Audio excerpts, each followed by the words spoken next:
Uh,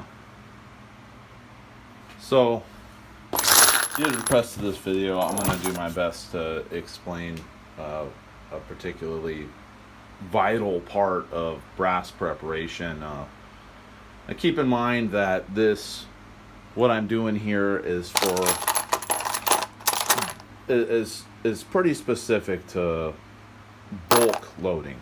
So you're not going to find the same processes exactly how I'm doing this with, like, say for instance, I'm reloading like an 8mm, like a high powered, 8mm bullet, for accuracy shooting and stuff. This kind of reloading is pretty specific to, AR-15s, semi-autos, where when you're going to the range, it's not uncommon for somebody to shoot, over 100 rounds, So keep that in mind. What I'm doing here is the resizing stage of the brass preparation. The tool that I'm using is a Lee APP press. Now this is an automatic processing press. So this is a very specific tool. There's hundreds of different kinds of presses out there. This one is going to be specialized for bulk reloading, specifically in this case 5.56, which is the AR-15, M16, M4 cartridge. So, all right. I'm on the third stage of reloading this brass. So previously, this brass is deprimed. There's no primer in the pocket anymore, so I've popped that out. It's also been swaged. A lot of the brass that I use has crimped primer pockets. So that means that the primer is actually crimped into place, and that I use with this machine's got a specialized swager that's used to delete that crimp and get it out of the way. So you can press a fresh primer in there. With that crimp in the way, you're going to have some serious issues putting a new primer in. So you have to get rid of that crimp and prep it for a new primer.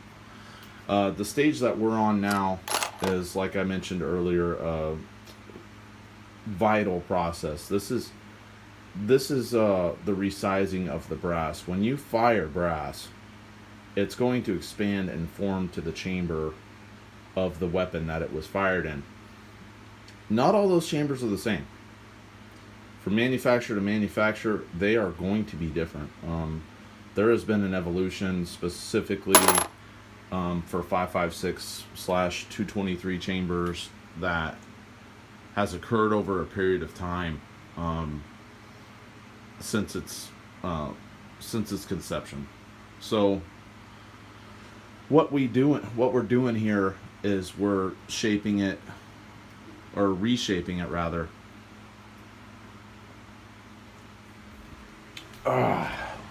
to a SAAMI spec. Now SAAMI is spelled SAAMI, and it's the universal spec for ammunition, brass, and sizing.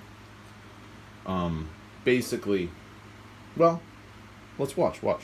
So what's going to happen basically is this is going to form, this die right here is going to form this piece of brass into the SAAMI spec.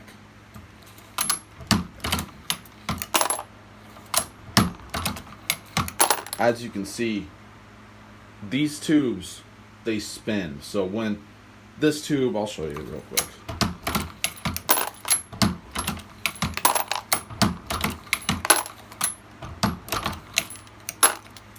Sometimes you get a small malfunction with the feeding process. You've got to kind of keep an eye on it. It's not too much of a pain in the ass for what is going on here. So when this tube has been exhausted, I'll spin it to the next tube. each one of these tubes holds 10 or 11 cases, and then on top here you've got your case collator. The shape of this collator is such that you can throw a handful of brass in here, kind of wiggle this thing around, and it'll drop the, it'll bring the, because the bottom side of the bullet is heavier than the top, it'll make the cartridges stand up, and then they'll eventually fall into their tube. But yeah, that's basically what's going on with this stage, is just bringing the brass back to that, or resizing the brass back to that SAMI spec. So I thought that was interesting. You had requested some of this, so I thought I'd take a couple minutes and I'd show you what's going on.